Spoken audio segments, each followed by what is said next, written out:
Hey everybody, on this episode we are going to give you the 5 reasons that you must get pre-qualified before you shop for a home. Stick around.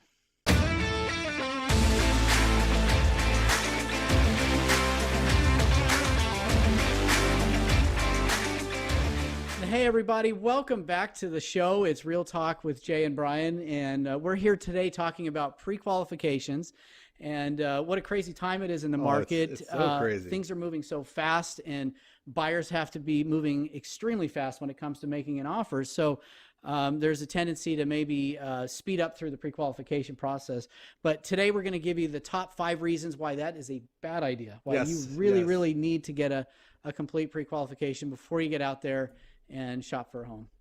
But I think that we probably should start with a quick conversation about the differences between a basic pre-qualification and a complete pre-qualification. When you first talk to a mortgage lender, they're going to do what's called a basic pre-qualification. They're going to take your application and then they're going to pull credit. And on your application, it's going to have income figures and asset figures that you've given them as the borrower, and they're going to use. And that might be it. And that might be it. And they're going to use those numbers to calculate your debt to income ratio and give you a decision on what your buying power is. And so what's dangerous about that is that if you only have the application and credit issued, it's really like you've got the loan officer's best guess as to whether or not you really truly qualify to buy a home, right? So, you know, so what are some better ways maybe that we could take maybe a step further? Well, so what we do is we, after we've gotten the application and we've pulled credit, we collect documentation to confirm income, to confirm assets. We analyze credit thoroughly to see if there's any problems. And then we even run our automated underwriting system on it to give us an extremely high confidence level that you are pre-qualified to go buy a home. So this is really the difference between a basic pre-qualification and a complete or full pre-qualification. Right. So the main differentiators are that we're reviewing the income, we're reviewing the assets, and then really kind of vetting the borrower's pre-qualification, you know? Right, exactly. Yeah, it makes a big difference. We're using pay stubs and we're using W-2s to calculate a highly accurate income figure that allows us to create a accurate debt to income ratio that gives us our buying power result. And I think it's a big difference, you know, as we move, you know, like if we move through this process with the customer early on up front, it makes all the difference when you're actually going to put an offer in to purchase a home. And this information is then translated onto the Arizona's pre-qualification form. And there's certain information that they're looking for on this form. And, you know, the listing agents are really kind of vetting this information out. And a lot of times they're calling us. So they're calling the loan officers to say, hey, how much have you really reviewed from this person? And do they really qualify? Like I see you've provided the form. And they really do ask the question that way. They do. How much do you really know about this person? Trying to understand just what we've actually reviewed and have we actually, you know, crunched numbers using pay stubs. And so the form actually has boxes that we can check that says, yes, we've received pay stubs. Yes, we've received tax returns if it's necessary. We've reviewed bank statements. We know where the funds are coming. We've confirmed and verified where the funds are coming for down payment. Is it the borrower's funds? Is it gift funds? All these things really matter. And it's when we get that call from the listing agent, we're able to say, yes, we've reviewed everything and they're good to go. And everybody at that point can proceed with confidence, knowing that, you know, all this information has been reviewed and now we can move forward and feel good about it. And now that we've kind of reviewed, we've kind of previewed some of what's in our top 5, let's get right into it. Number 1 reason why you need to get pre-qualified is to know where you stand. Just eliminating the chance of disappointment and knowing your path to the financing, to the loan is so huge. Yep. And that way too, you can know exactly what you can afford and maybe what you can't afford. So like how many times have we run into this scenario where, you know, somebody thinks they're really qualified to buy at this certain level. And really when it comes down to it, after all the income's been reviewed and everything's been vetted out, they really don't qualify at that level. And so it can be really disappointing. So really having that confident number in your back pocket and then knowing where you stand is also about credit. So we can pull your credit report. We can have your score. Your score might be qualified. We might run it initially through our system and it tells us the debt to income ratio is qualified. But when we dig deeper into it, we see that there might be some late payments here. There could be some other derogatory credit event that you didn't even know about. And all of a sudden that can derail a pre-qualification. But if we've done that up front, we've got time to fix it and work on it before you're out there shopping, before you're trying to make an offer on a home. So understanding where your credit is huge. Oh, for sure. And sometimes too, after we run credit, we're able to then identify some liabilities, for example, can be omitted from the debt to income ratios. And this is something else that, we would want to try to really take a look at thoroughly up front. Right. Absolutely. So, and even sometimes we can see, not to linger on the credit part of this too much, but there's times where we can see that if they just paid off a credit card a little bit, not closed it, but paid the balance down, we can actually raise their score and help improve their interest rate. Yeah, absolutely. Which is huge, which save you a huge amount of money over time to have a better interest rate. So what's number 2? Number 2 is the ability to streamline your search. So at this point, because you'll know how much you can afford, you can streamline your search by looking only at homes that fit in your budget. So Absolutely, instead of, knowing again, kind of what you can afford to buy and maybe what you can't, this sets the stage for that early on in the process so that you're not overlooking or overreaching, what you might qualify for. So that's great for you and your agent, because it allows your agent to be way more efficient in terms of the homes that they're showing you. And for you to be excited and confident when you go up to that house and you're like, yeah, this is the one. It's not only are you qualified for it, but hopefully if we've done our job, you can afford it. It's going to be a great home for you to grow into, and the payment won't end up being a huge problem for you. That's right. Yeah. It'll also, so there's a lot of time that goes into looking at homes. And, if anybody's shopped for homes in the Metro Phoenix area, or really anywhere in any of the markets around this area, it's very time consuming. Yeah. And so you don't want to get out there and spend all this time looking at homes and falling in love with this or falling in love with this home, and only to be disappointed because you're like, oh, this just is a little bit beyond what I can afford. I can picture a buyer going to a house because it checks the boxes in terms of what it is, but it might be a little bit more expensive than what they're thinking of.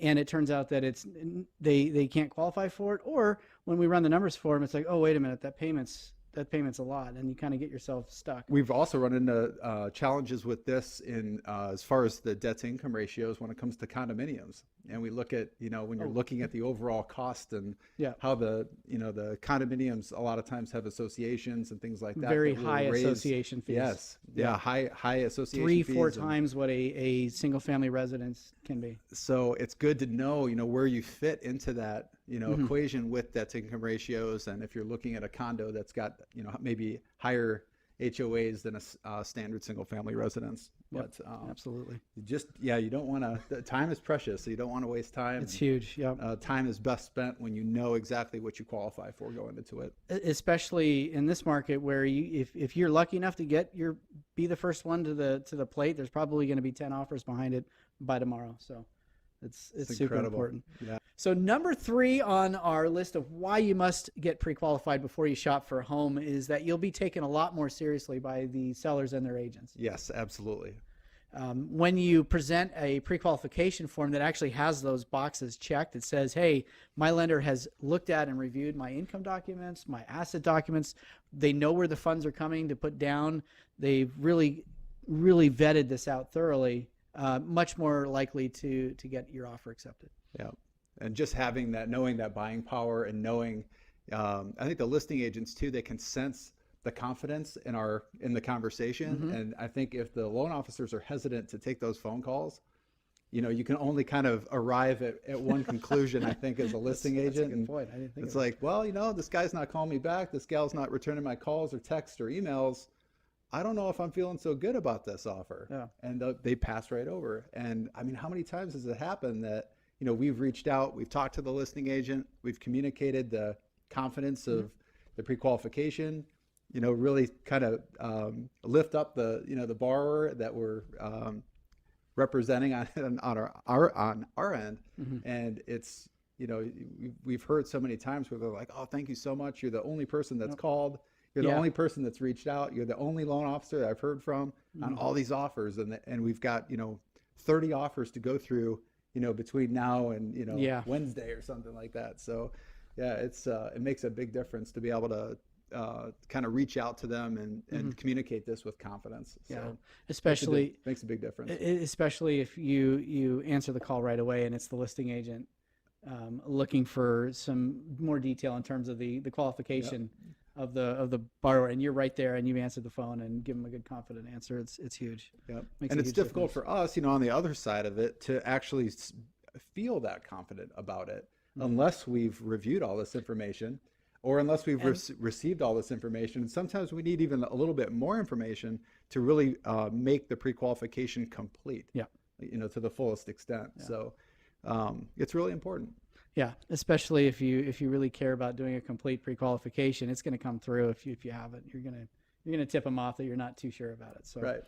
Number 4. So this leads us really into number totally, 4, totally does. Which is you'll have an advantage in a competitive market. We kind of talked about it in the beginning, how crazy this market is right now and how competitive it is. It's ultra competitive. We're hearing news stories every day about, hey, this is what's going on, and we're having to put in offers that are 8, 9, 10% over list, over asking price, in order to even come remotely into the into the ballpark on the different listings out there. So, but the Phoenix market right now, it's like white hot. So it really does give you an advantage to go through that process and really have the pre-qualification complete and as accurate, and provide as much information as you possibly can to the loan officers, and so we can really do a good job. Yeah, we've actually heard cases of offers being accepted that were financed, so they had a loan, and they were coming in maybe $5,000 or $10,000 above asking, but they had an all-cash offer. I had this actually. This happened where the listing agent told me they had an all-cash offer, $15,000 over asking, and my client was coming in at about $5,000 over asking with a loan. But I was able to impress them with their level of qualification and how responsive the borrower was, and how quickly they got us everything, and we put it together. And yes, they're well qualified in general, but that really struck a chord with the agent, and they ended up going with our offer. That's great. Yeah, it was fantastic. Such a good story. Yeah. We like to hear more of those stories too. Yeah. It's like, oh no, Yeah, if there's, not to interrupt our train of thought here, but we'd love hearing stories. So if you've had an experience in this market, please comment below. We'd love to hear about it. Absolutely. Please do. Number 5. What's number 5, Jay? Faster closing times. Faster closing time. And a lot of this, I think we've already kind of touched on a little bit, but the more information that's provided up front, the less information that we're going to need in the end. Yeah. So as we get started and start to prepare the loan package to be presented, the more information that's provided up front, the less information is going to be required as we move forward. Yeah. And our goal is to try to make this process as simple and easy as possible. And so this process sometimes isn't that way, but we really try hard to get as much information as we can up front so that it's much easier going forward. Yeah, it's about readiness, right? So that's kind of been, I think, the main theme that's kind of gone through this whole conversation, but readiness. So we've got everything up front. We're not scrambling. We hear about it all the time, unfortunately, and especially in a market like this where everybody's having to move so fast to complete a pre-qual. Where they didn't have their complete pay stub history, or they didn't have a complete idea of income structure if they were self-employed, and it just goes awry because they didn't do all of their diligence up front to make sure that they've got it. Sometimes we get those calls. Yep.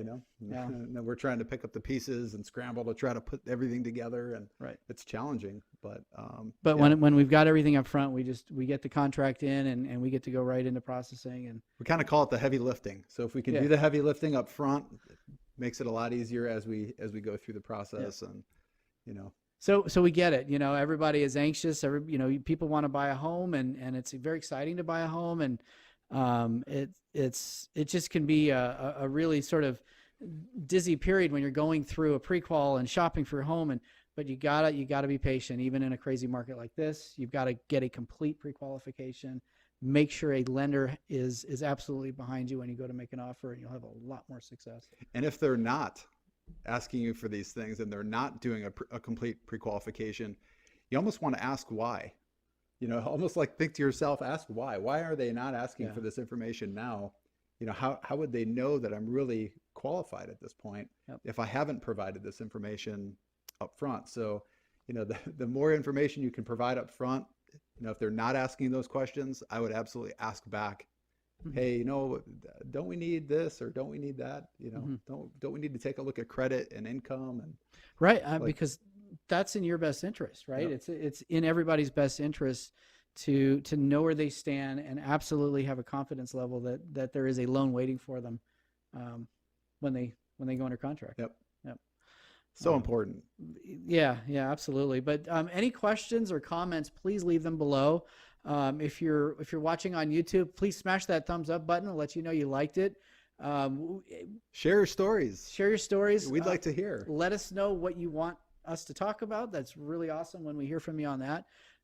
Helps us keep this going and bring you guys what you want to hear and what you want to learn. And if anybody has any questions, once again, just comment down below. Let us know what you're thinking, and we'll see you guys again on the next episode. See you later, everybody. Hey, everybody. This week, join us for... I should have thought about what I was going to say. It's all right. Hey, everybody. Really excited. No, I don't want to say. I say that on every episode. I'm not going to say that this time. We're not excited. This is not exciting, and we're not excited.